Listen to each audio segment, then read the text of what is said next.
The twins' cries pierced the small room like broken glass. The air was thick with anger, heartbreak, and the sound of a woman's footsteps pacing in fury. Amara's hands trembled as she threw clothes into a worn travel bag. She moved fast, desperate, as though running from her own sorrow. "Amara," Chike whispered from the corner, his voice soft, almost pleading. "The babies are crying. They need their mother."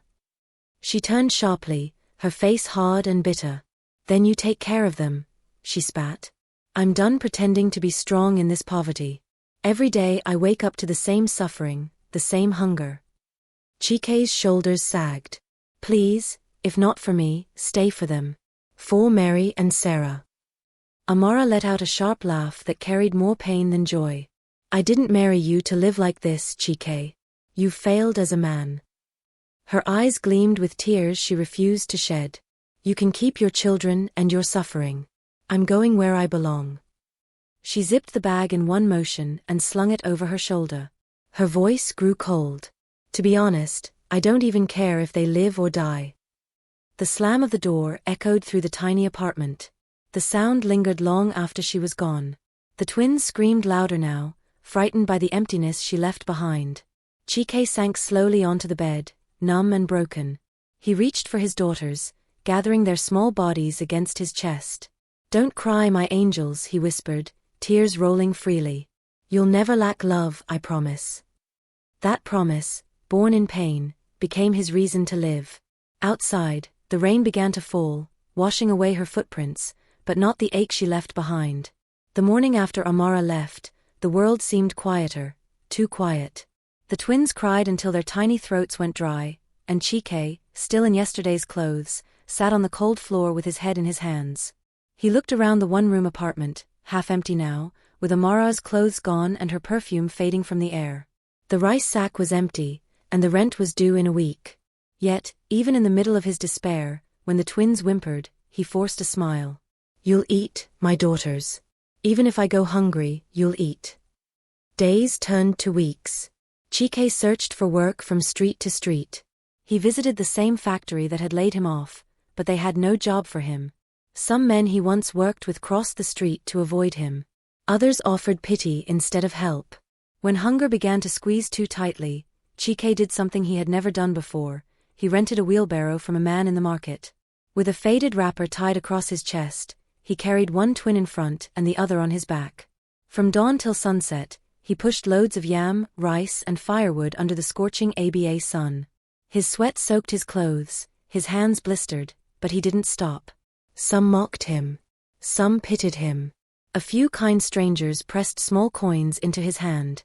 One afternoon, as he sat by the roadside feeding Mary and Sarah soaked Gary, an elderly woman approached. She looked at him for a long moment before speaking. "You are doing something many men would never do," she said softly. "God will bless you." She slipped a crumpled 500 Nigerian nairas note into his palm and walked away. That small act of kindness burned into his heart. It was the moment he decided, no matter how hard Lasara became, he would never give up. Days turned into months, and Aba's market became Chike's second home. Every morning before the first rays of sunlight touched the rusty zinc roofs, he strapped Mary and Sarah close to his chest and whispered, "Another day, my angels. Another chance." He would drop them off at Mama Joy's stall, the same old woman who had once given him 500 Nigerian nairas. She was a fruit seller, her stall small but always smelling of ripe mangoes and kindness. "Leave them here, my son," she would say every morning. "Go and hustle. I will watch them as if they are my own." And she did.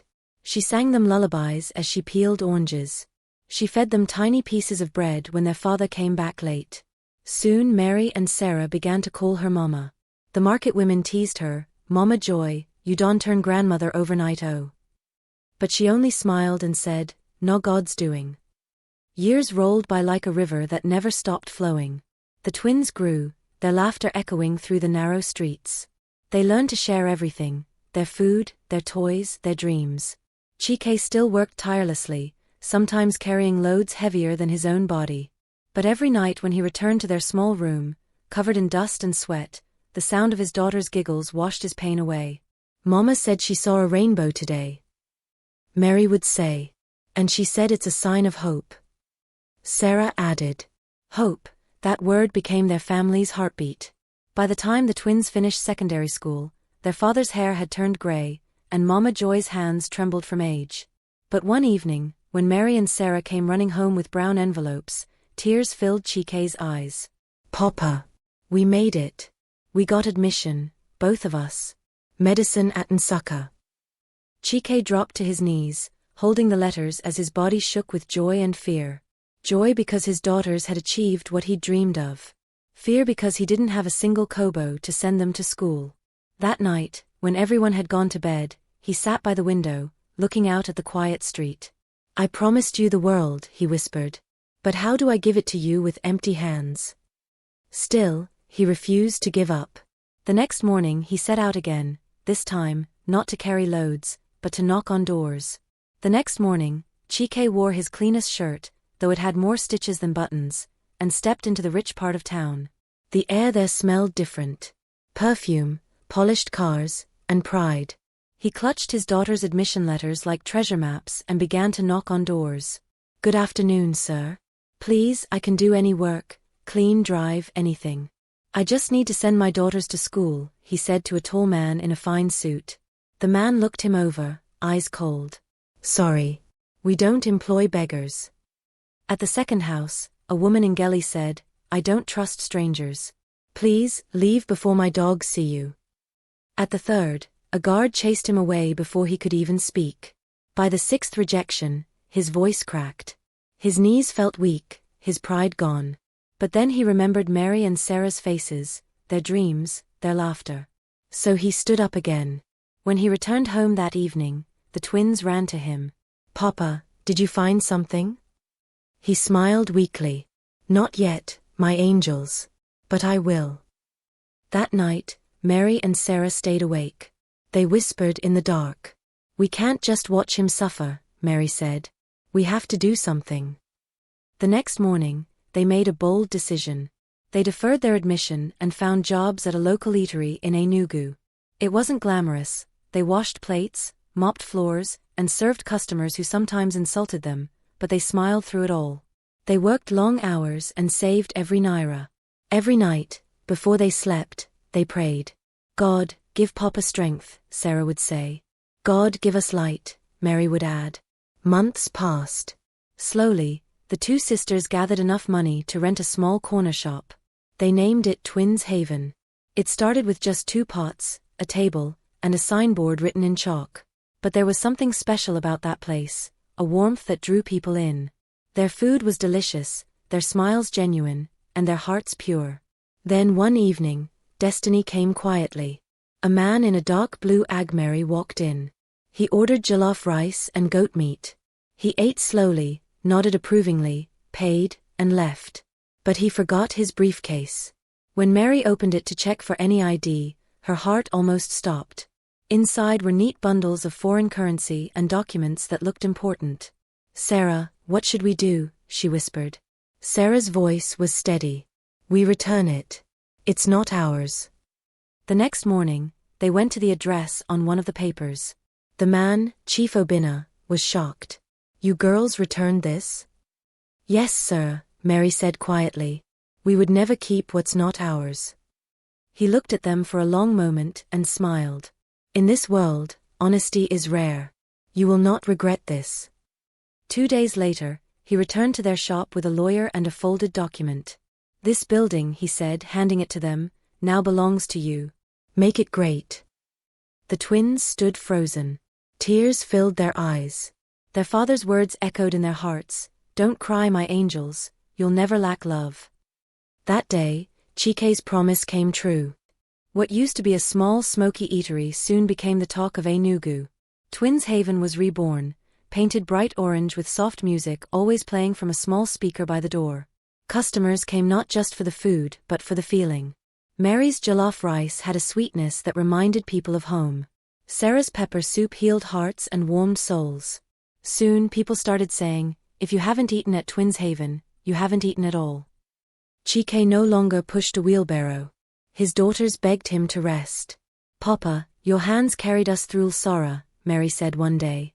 Now it's our turn to carry you. Every morning, He would sit near the window, watching customers come and go, his heart full. Sometimes, he helped the girls greet customers with his gentle smile. Other times, he sat with Mama Joy, now older, her voice softer, but her laughter still rich. When Mama Joy fell ill, Mary and Sarah didn't hesitate. They paid her hospital bills, bought her good food, and renovated her old house. "You gave us love when we had nothing," Sarah told her. "Now we give it back." The old woman wept softly. "I told you, my children. God never forgets the kind-hearted." Business flourished. They opened a second branch in Succa and another in Oka. Newspapers wrote about them, the twin sisters who rose from nothing. But Lasara has a way of testing joy. One hot afternoon, a thin woman in a faded wrapper walked into the restaurant. Her voice was low, her eyes tired. "Please, are you hiring cleaners?" Mary almost said no, but something in the woman's eyes made her pause. "Yes," she said gently. "You can start tomorrow." Her name was Grace. And though no one knew it yet, Grace was not a stranger. She was the ghost of a past they thought was gone forever. Grace worked quietly. She never complained, never looked anyone in the eye for too long. Her voice was small, her steps soft. Every morning, she arrived before dawn and stayed long after closing. The twins liked her. "She's humble," Mary said. "She reminds me of someone," Sarah murmured one evening, unable to explain why. One afternoon, while Grace mopped the restaurant floor, Chike walked in.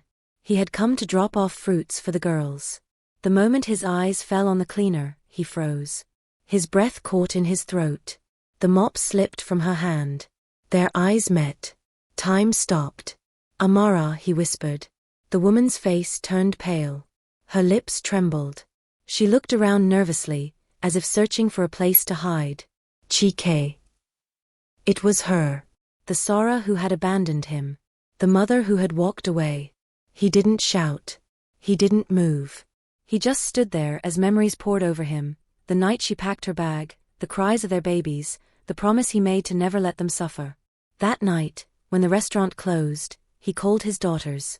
His voice was soft but heavy. "The new woman you hired," he said slowly, "she's not Grace. She's your mother." Silence filled the room. The kind that burns more than any words. Mary stood frozen. Sarah covered her mouth. Their world shifted beneath their feet. The next morning, when Amara realized she had been discovered, she fell to her knees before them. Tears streamed down her face. "Please, forgive me," she whispered. "I was foolish. I was blind. I left gold for dust." Mary's voice shook. "You left us to die, Mama." Amara sobbed. "I know. And I've died 1,000 times remembering that." The twins looked at each other, torn between anger and compassion. Finally, Sarah spoke softly, "Maybe we forgive, not because you deserve it, but because we need peace." That night, the house was filled with tears, silence, and slow healing. Forgiveness didn't erase the past, but it softened the pain. At first, everything seemed peaceful again. Amara, once Grace, was given a second chance. The twins, though cautious, treated her kindly. Chike, though wounded, tried to forgive. Every morning, she came to the restaurant in clean clothes, her hair tied neatly, her face full of gratitude. "Thank you for not sending me away," she would say, tears in her eyes. And for a while, it felt like old wounds were healing. Mary and Sarah even made her the restaurant supervisor, hoping it would help her rebuild her Sara and her confidence. But pride is a dangerous seed. Once planted, it always finds a way to grow again. Soon, Amara began to change. She started shouting at the junior staff, throwing insults as if she had forgotten her own past. "You call this food? Rubbish," she would bark. "Do you want to ruin my daughter's business?" Customers began to complain. Some workers quit. Still, the twins gave her chance after chance. "Mama, please," Mary pleaded one evening. "We love you, but this behavior is hurting everyone." Amara folded her arms. "Don't talk to me like that. I built this restaurant with my experience. Without me, you're nothing." The words stung. Later that week, she went too far.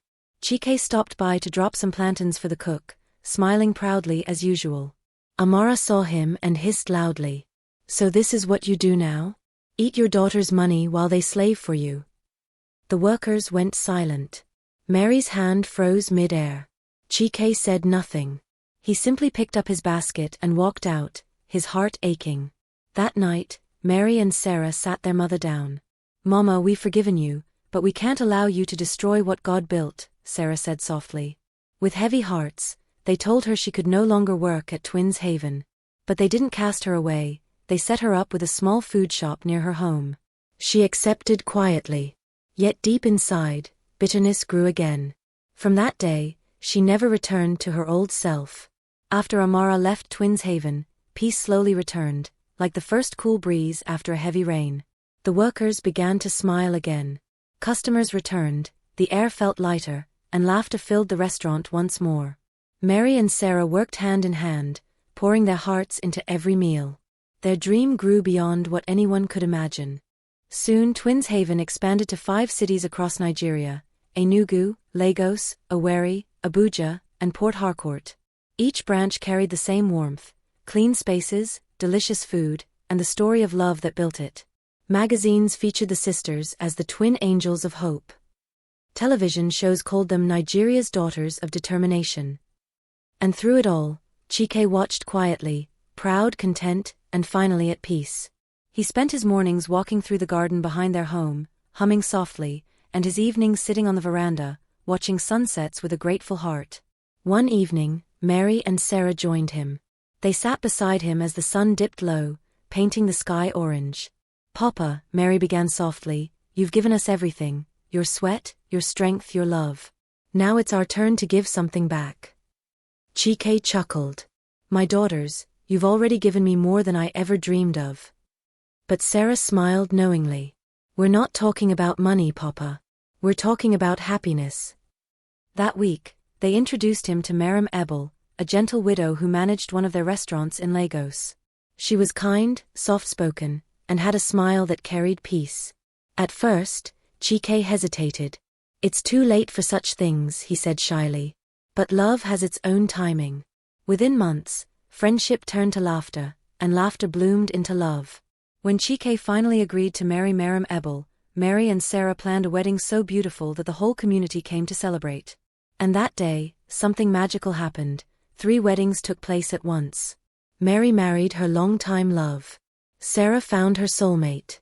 And Chike married Ebel, under the same roof where his story of pain once began. Mama Joy, now in her 80s, was the mother of the day. Tears of joy rolled down her cheeks as drums rolled and laughter filled the air. As they danced, Chike whispered to his daughters, "God never forgets those who don't give up." And under the glow of evening lights, surrounded by family, music, and love, the promise he made years ago finally came true. Years passed, and peace became a familiar visitor in Chike's home. The once thin, weary man who pushed a wheelbarrow through ABA's dust now walked with grace and laughter. His hair had turned silver, but his heart glowed brighter than ever. He often sat on the porch, surrounded by his grandchildren, telling stories of strength, forgiveness, and faith. "Papa, tell us again how you met Mama Ebel," little Chisholm would beg. And Chike would laugh softly.